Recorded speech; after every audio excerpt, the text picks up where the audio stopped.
Praise the Lord. Hallelujah. Glory to God. Ang pinakamataas sa pagpupuri, pagluluwalhati, pagdadakil at pagpaparangal at pagsamba ay tanging sa ating pinakamamahal na Panginoon Jesus. Hallelujah. Dubling paggalang po sa ating pong minamahal, magulang, pagrespeto sa kanila pong minamahal na kapatid. Magininto ang turot aral ay patuloy nating inaalala at pinapahalagahan. Praise God, sapagkat ito ang naging daan upang ang mga bagay na naganap sa atin ay tunay na maging proof at ebidensya na totoo ang ating magulang sa pananampalataya, tinawag na propeta sa huling panahon. Purihin ang mahal na Panginoon. Glory to God. At akin din pong pinapabot ang pagbati sa buong pamilya ng ating mahal na magulang sa pananampalataya, Almeida family po, mga minamahal na kapatid. Sa ating pong mga kamangaral, kamanggagawa, sa bawat isang kapatiran na narito, purihin po ang mahal na Panginoon.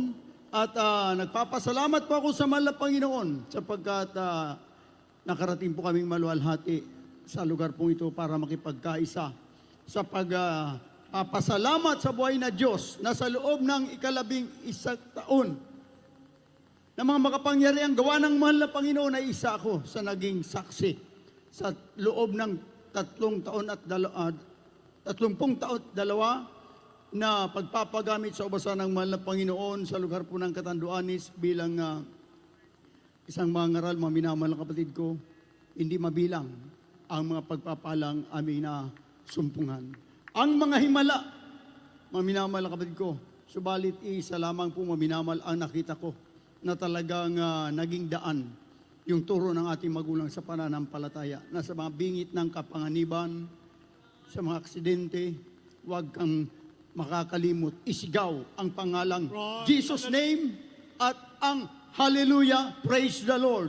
Purihin ang mahal na Panginoon sapagkat sa lugar po ng Catanduanes, mga minamahal na kapatid ko, hindi po, kumbaga, ang mga kalsada po roon ay sigsag at mga akyatin.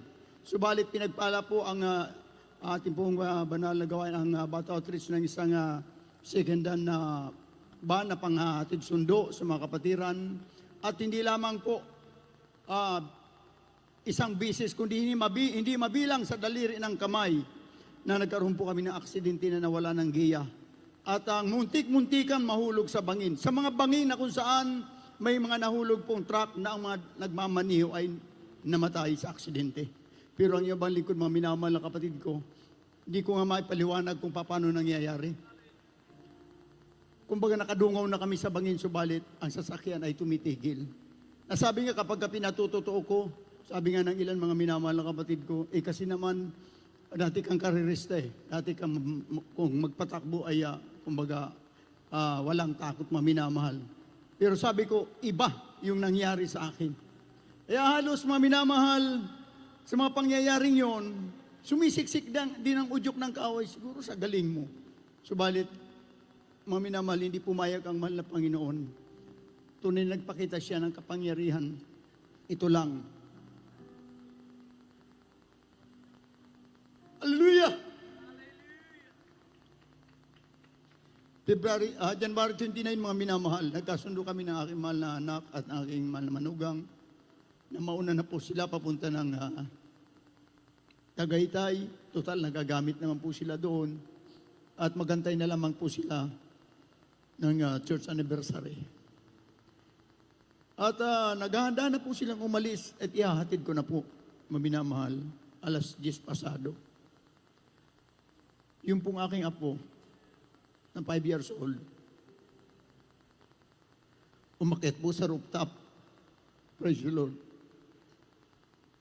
Yung hagdan po ng rooftop, bagong gawa po natin. Hallelujah. Glory. Wala pa pong hawakan yung hagdan na konkrito. Pagbaba nung aking apo, minamahal na kapatid ko, may nakita ko sa gilid ng aking mata. Parang lumipad na damit. Yung kausap ko na tito niya, nakasama sana sa Tagaytay, sumigaw. Si Ray Ray nahulog. Pagkarinig kong ganun mga minamahal, tumakbo ako sabay. Tudula ka sa sigaw. Jesus name! Hallelujah! Glory! Glory naman na Panginoon. Thank you so much. 4 na metro may kalahati. Yung taas ng rooftop. At bumagsak yung aking apo, mga minamahal ng kapatid ko, sa konkretong hagdan. Purihin ang ilang Diyos. Nadatnan ko. Inaangat ng kanyang tiyuhin. Sabi ko, baka hindi mo maprotektahan. Kinuha ko.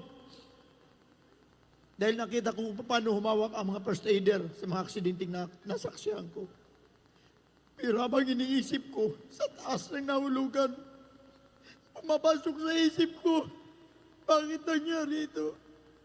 Alam ko, yung pagbagsak na yun, basag ang kanyang bungo, sapagkat eksakto sa kanto, nun pong konkretong hagdan, sa taas na 450 centimeter, 4 na metros may kalahati, mga minamahal na kapatid. Sabi ko, wala Panginoon, kasalanan ko, dahil hindi ko nabantayan ang aking apo, bagamat dumaan sa mayakin. At kasalanan ko, bakit hindi ko napalagyan agad ng hawakan yung hagdan.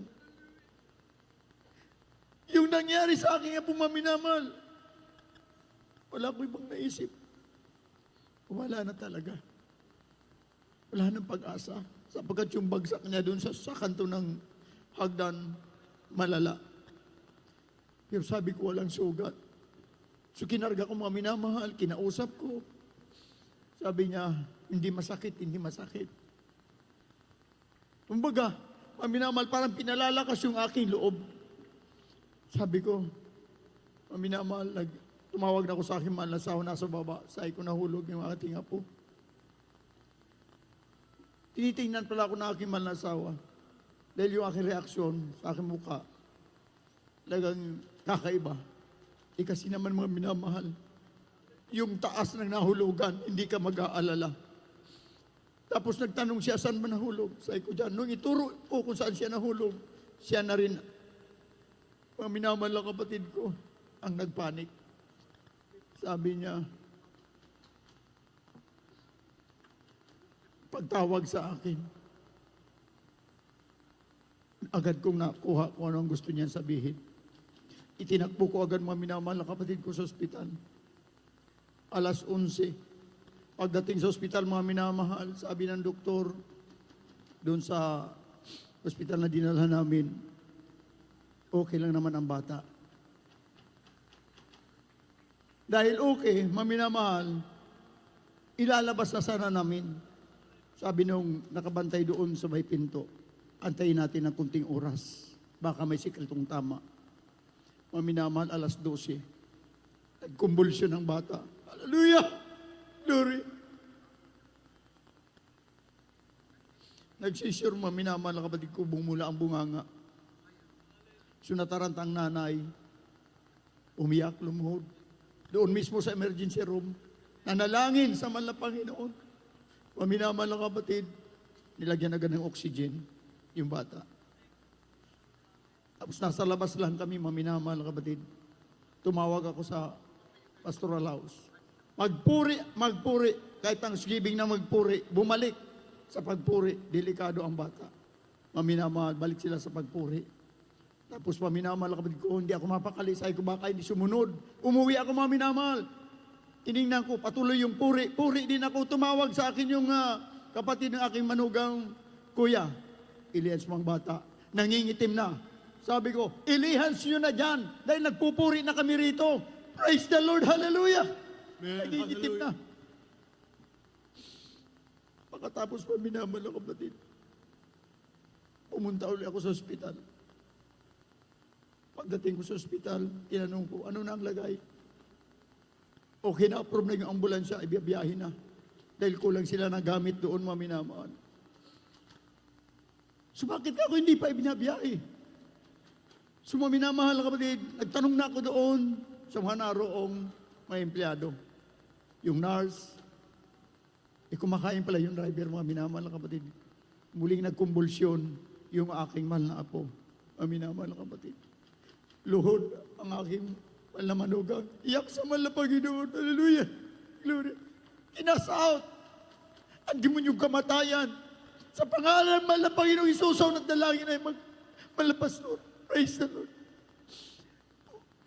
Maminamahal na kapatid, ang bata ay maputla. Talagang maging ako takot na. Mamaya tumakbo yung ambulansya.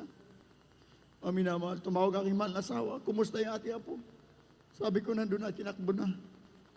So, patuloy yung puri, maminamahal, pagdating sa bahay. Sabi na aking mahal na asawa, susunod tayo sa Ikutara na. Sumunod kami, maminamahal kapatid ko, habang pagsunod po namin, nakapark, maminamahal kapatid, pinapark ko yung kutsi, maminamahal kapatid, pumasok ang aking mahal na asawa, kinausap nung nag-CT scan. Sabi nung nag-CT scan na doktor, ma'am, malala ang tama sa ulo ng iyong apo. Hallelujah. Glory to God. Praise the Lord. Nanalangin siya. Kinasat ang demonyo ng kamatayan dahil nagpumagalo ang aming mahal na apo. Ipapasok na sa ICU, mga minamahal.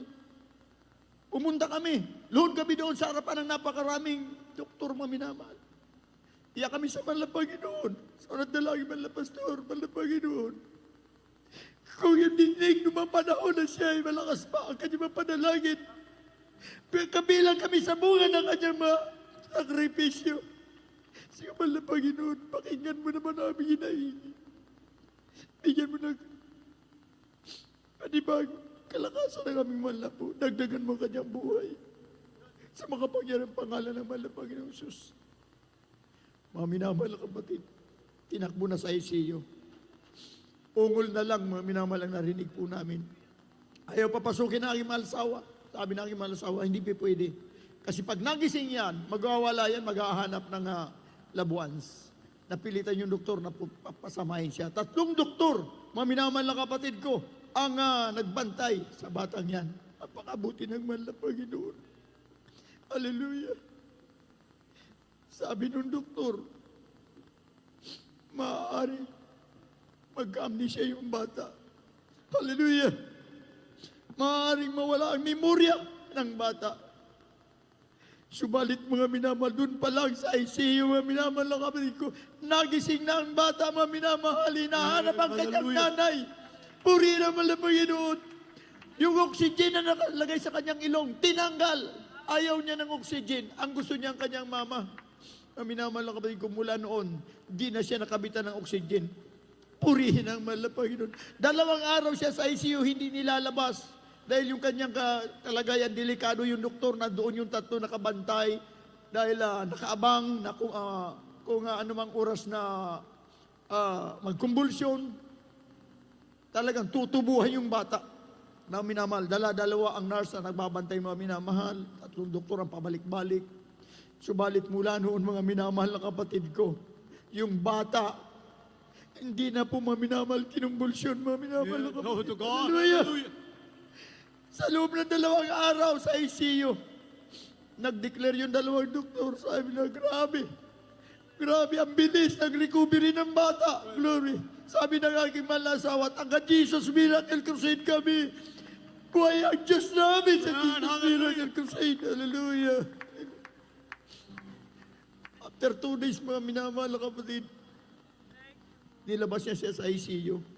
Pero bago siya nilabas, nagtanong yung isang nurse, anong grupo po kayo? Sabi na aking mahal na asawa, taga Jesus Miracle Crusade kami. Sabi nung nurse, mga minamahal na kapatid ko na born again din, kaya pala, naghimala ang Diyos dahil taga Jesus Miracle Crusade kayo. Ibang grupo din kami, pero talagang nananalangin kami dahil yung lagay ng bata, napakadelikado, mga minamahal. Hallelujah. Alam niyo, mga minamahal, 4 na araw pa lang, yung lahat na doktor, nag-declare na ng clear ang bata. Pero sabi nung nasa neuro, para maprotektahan, tagal-tagalan nyo pa dito. para yung bata hindi maglaro. Kumbaga mga minamahal na kapatid ko, napipigilan. So mga minamahal na kapatid, tunay, ang himala ay pinagkaloob ng mahal na Panginoon sa aming mahal na anak. Hallelujah. Nariyan siya kasama namin mga minamahal na kapatid. Malakas. Hallelujah. Yung sinasabing mawawala ang memorya, lalong tumalas mga minamahal. Yung sinasabing maaaring malumpo, andyan po mga minamahal ang lakas. Mga minamahal na kapatid, napakabuti ng mahal na Panginoon. Pati sa bill po namin mga minamahal na kapatid, gumawa ng himala ang mahal na Panginoon. Yung may 80 mil, mga minamahal na kapatid ko, ang binitawan lang namin mga minamahal, kung nagkakamali, 17,000. May sumagot pang kapatiran, mga minamahal na kapatid. Napakabuti ng mahal na Panginoon. Praise the Lord. Glory, Oh, hallelujah. glory to Jesus. Thank you so much. Thank you so much, Lord Jesus. Kaya, mga minamahal, sinong hindi magpapatuloy sa paglilingkod? Kahit napakarami pagsubok, sinong hindi magpapatuloy sa pagsusumikap? Totoo ang Diyos sa gawain ito. Man, hallelujah. Na bagaman sa tuwing dadaan ako doon sa nahulugan, hindi ko lubos maisip paano ko pasasalamatan ang mahal na Panginoon. Dahil nakita ko po paano siya bumagsak. Napakabuti ng buhay na Diyos. Hallelujah. Kaya sa Kanya lamang ang kataas-taasang pagluwalhati, pagbuburi, pagdadakil at pagpaparangal. Hallelujah! Praise the Lord, glory to God.